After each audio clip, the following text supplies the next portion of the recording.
오늘은 요한복음 말씀을 가지고 하나의 말씀을 나누겠습니다.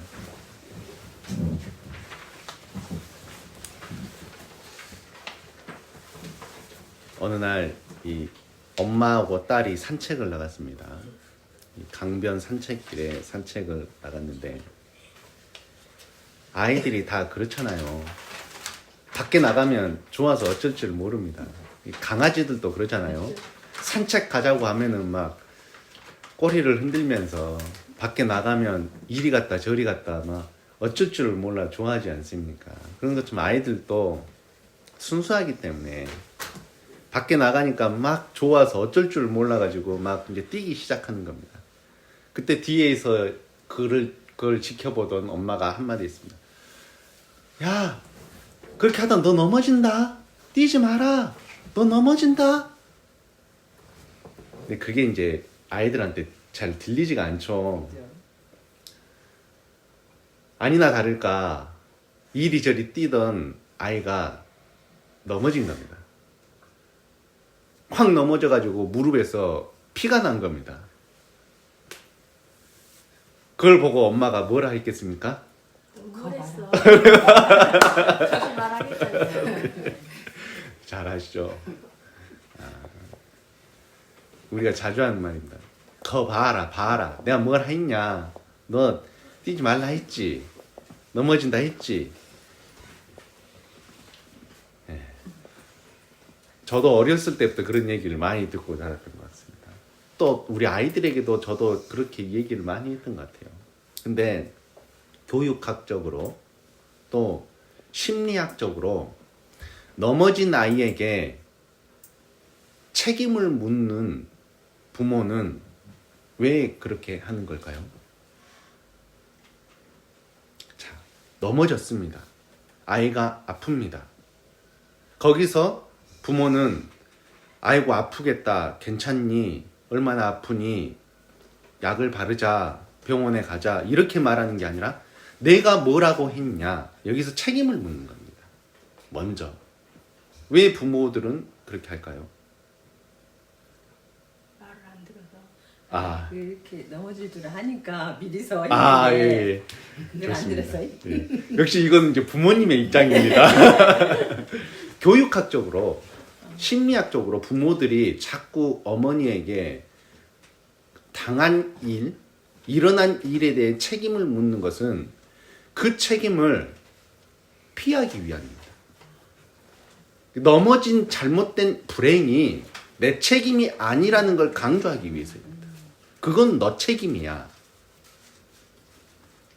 너가 당하고 있는 모든 불행은 결국 너가 자초한 문제야. 그러니까 너 알아서 해결해. 이게 교육학적으로 심리학적으로 해석한 겁니다. 우리는 그거를 사랑하니까, 너가 걱정되니까 그런 마음으로 말한다고 생각하지만 사실은 전혀 반대인 겁니다. 아픈 아이에게, 불행을 당한 사람에게 가장 필요한 것은 그 책임이 누구한테 있는지 따지는 걸까요? 아니겠죠. 얼마나 아프니? 얼마나 힘드니? 괜찮니?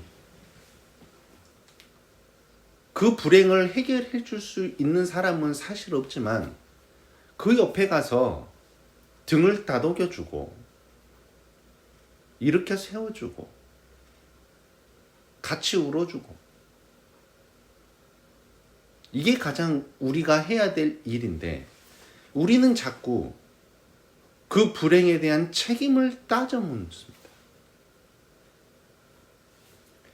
피아노를 잘못 친 반주자가 왜 그래요? 그랬더니 그 책임이 자기한테는 없다고. 옆에 있는 아이의 코 때문이라고.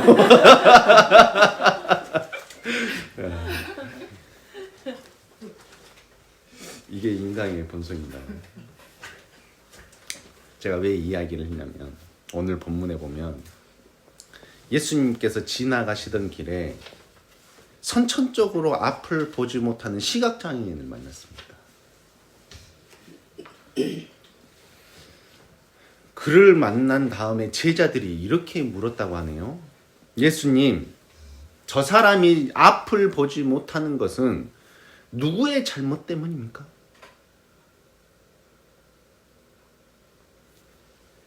이 사람들의 본심은 앞을 보지 못하는 그 장애인이 걱정돼서였을까요? 그의 고통에 공감하고 싶어서였을까요? 아닙니다. 사람들은 그가 당하는 고통에 대해 어떤 책임도 지기가 싫었던 겁니다. 내 책임은 아니라는 것을 명백히 밝혀서 그 사람과 나 선을 긋고 싶었습니다. 그래서 이렇게 물은 겁니다. 그가 앞을 보지 못하는 게 누구의 책임입니까? 그 일을 앞장서서 주도했던 사람들이 바로 바리새인들입니다. 바리새인이라는 원래의 뜻은 구별된 자, 거룩한 자, 아주 좋은 뜻입니다. 그들은 정말로 의로운 사람들이었습니다. 죄라면은 근처에도 가지 않으려고 노력하는 아주 선한 사람들이었습니다. 다만 자신들의 그런 의로움을 증명하기 위해서 율법을 이용했습니다. 그들이 율법을 철저하게 지키는 이유는 하나입니다. 나에게는 죄가 없으니 나는 이렇게 의로우니 너에 대해 불행에 대한 책임도 없다. 너의 불행에 대해 근거가 되는 죄에 대해 내 책임은 없다. 다만 의로운 내가 그 죄를 지적할 수는 있다. 그래서 철저하게 율법을 지킨 겁니다. 비슷하게 얘기해 볼까요? 교회에서 종교적으로 열심히 뛰어난 사람들이 있습니다. 저 같은 사람들이죠.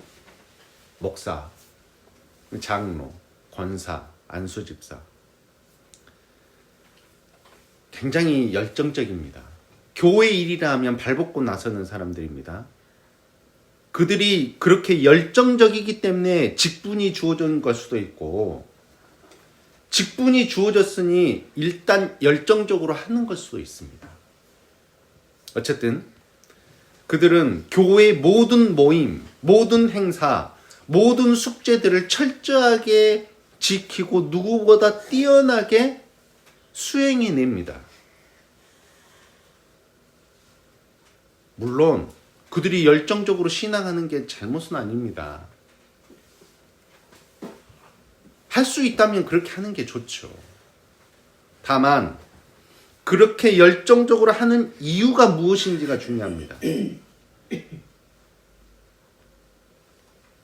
그들이 서리 집사보다, 일반 성도들보다 더 열정적일 수 있는 이유는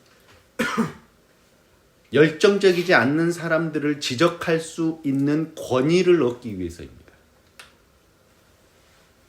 왜 열심히 하지 않냐고 판단하기 위해서입니다. 나는 이렇게 열심히 하는데 너는 뭐냐고 말하기 위해서입니다. 그 말을 하기 위해서 더 열정적으로 행하는 겁니다. 제가 이런 말을 하면은, 제가 이런 이야기를 전통적인 교회에서 만약에 한다고 하면은 사이비 소리를 듣습니다. 아니, 교회 일을 하려고 더 열심히 하라고 말해야지. 열심히 하는 사람들을 향해서 위선적이라고 말하고 하면 되냐? 그래서 교회가 운영이 되냐? 비슷하게 이런 이야기를 세상에서 하면 소위 저는 도라이라는 소리를 듣습니다. 세상은 말합니다. 열심히 해야 된다. 남보다 뒤처지지 말아야 된다. 잉여의 삶을 살지 말아야 된다. 그래야 떵떵거리며 살 수 있다. 그래야만 남의 불행을 보고 너는 열심히 하지 않아서야 라고 지적할 수도 있다. 길거리에서 폐지를 줍는 사람들을 보면서 저 사람은 열심히 하지 않아서야, 나처럼 열심히 해야지 행복할 수 있지. 이렇게 말할 수 있는 권위를 얻으라고 세상은 가르쳐 줍니다.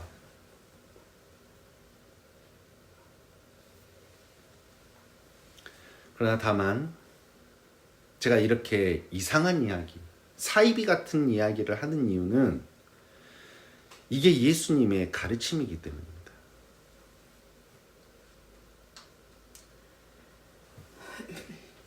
처음으로 돌아가서 날 때부터 앞을 보지도 못하는 사람을 맹인을 향해서 이게 누구의 죄 때문일까 제자들이 질문하자 예수님이 이렇게 대답하셨습니다. 이 사람이 앞을 보지 못하는 누구의 죄 때문이 아니라 하나님의 일을 위해서이다. 그가 이렇게 불행한 건 누가 잘못해서가 아니야. 너희들이 말하고 있는 불행이라고 말하고 있는 이런 일조차 사실은 하나님의 섭리 안에 있어. 그 사람이 당한 일을 우리의 좁은 시야로 불행이라고 말해서는 안 돼. 예수님이 이렇게 말씀하신 겁니다.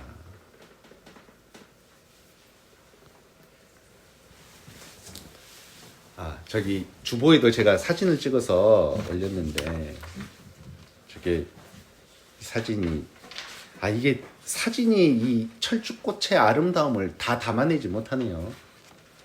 이 사진이 저희 여기 베란다에 있는 이 철쭉꽃입니다. 작년 봄에 꽃이 지고 난 뒤 1년 만에 핀 꽃입니다. 이 철쭉나무는 1년 동안 정말 긴 시간 동안 빛 에너지를 모았습니다. 1년의 빛이 저 나무 안에 들어있는 겁니다. 1년 동안 모아놓은 빛의 에너지를 한순간에 피어냈습니다. 물, 흙 속에 있는 무기질과 유기질 이런 걸 모든 것을 1년 동안 응축해 놓았다가 비로소 1년 만에 저렇게 아름다운 꽃을 피워냈습니다. 우리는 1년 만에 꽃이 피었다는 사실만 알 뿐 사실 그 기간 동안 지진하고 처절했던 과정들을 알 수는 없습니다. 이른바 그동안 얼마나 많은 잎이 저 철쭉나무에서 떨어졌을까요?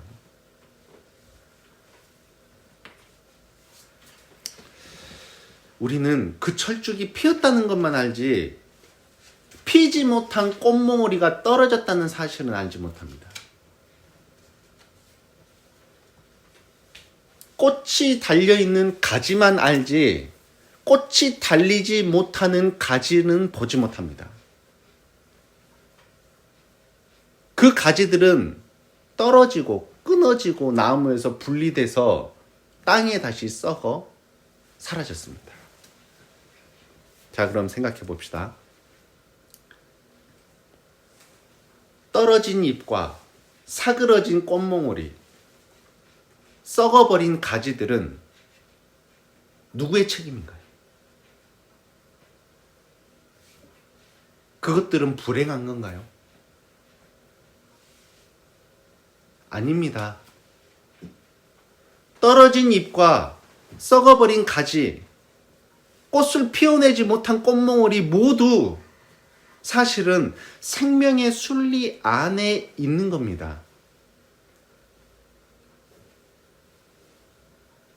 반대로 말하면 지금 저렇게 찬란하게 피어있는 꽃은 이미 떨어져 썩어진 잎의 또 다른 모습일 뿐입니다.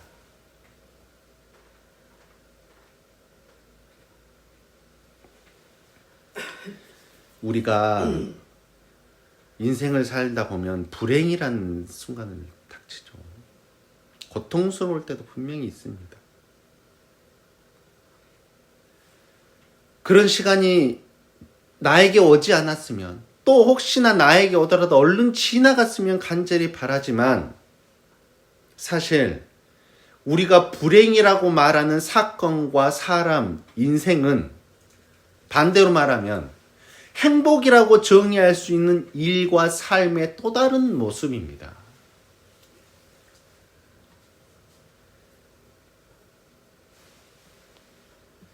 이 모든 것은 누군가의 노력으로 이루어진 것도 아니고 특별히 하나님으로부터 복을 받아 그렇게 된 것도 아닙니다. 행복과 불행은 모두 하나님의 일입니다. 당연히 불행하다고 낙심할 필요도 없고 행복하다고 자만할 필요도 더더욱 없습니다. 그 모든 것이 하나님의 일이기 때문입니다. 그 모든 것이 생명에 속해 있기 때문입니다. 결국 우리의 삶 너머에서 역사하시는 하나님을 봐야만 합니다. 다만 그걸 볼 수 있는 사람이 있고 보지 못하는 사람이 있습니다. 인생의 너머에서 이면에서 역사하신 하나님을 볼 수 있는 사람이 있고 보지 못하는 사람이 있는 겁니다. 그걸 예수님이 이렇게 말씀하신 겁니다. 오늘 39절입니다. 예수께서 이르시되 내가 심판하러 이 세상에 왔으니 보지 못하는 자들은 보게 하고 보는 자들은 맹인이 되게 하려 합니다.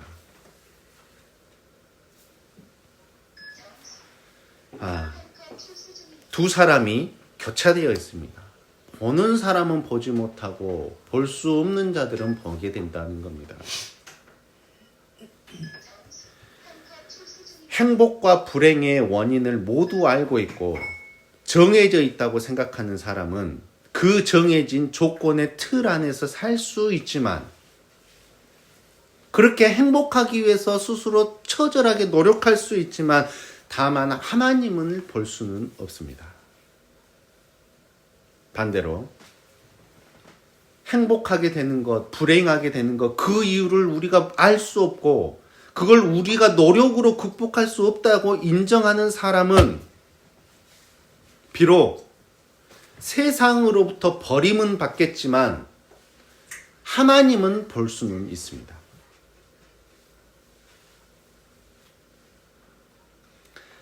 여러분은 어떤 편을 선택하겠습니까?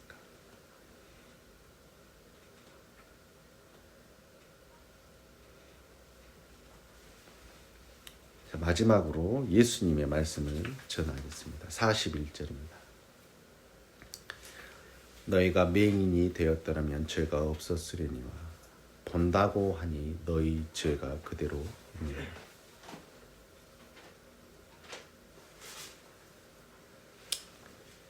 행복과 불행의 조건이 정해져 있어서 자꾸 책임을 물으면서 본다고 생각하면서 보지 못하는 사람이 되지 마시고 그 모든 것이 하나님의 생명의 순리 안에 있다는 것을 인정하면서 볼 수 없다고 인정하면서 겸손하게 하나님의 역사 가운데 살아 숨쉬기를 바랍니다. 기도하겠습니다.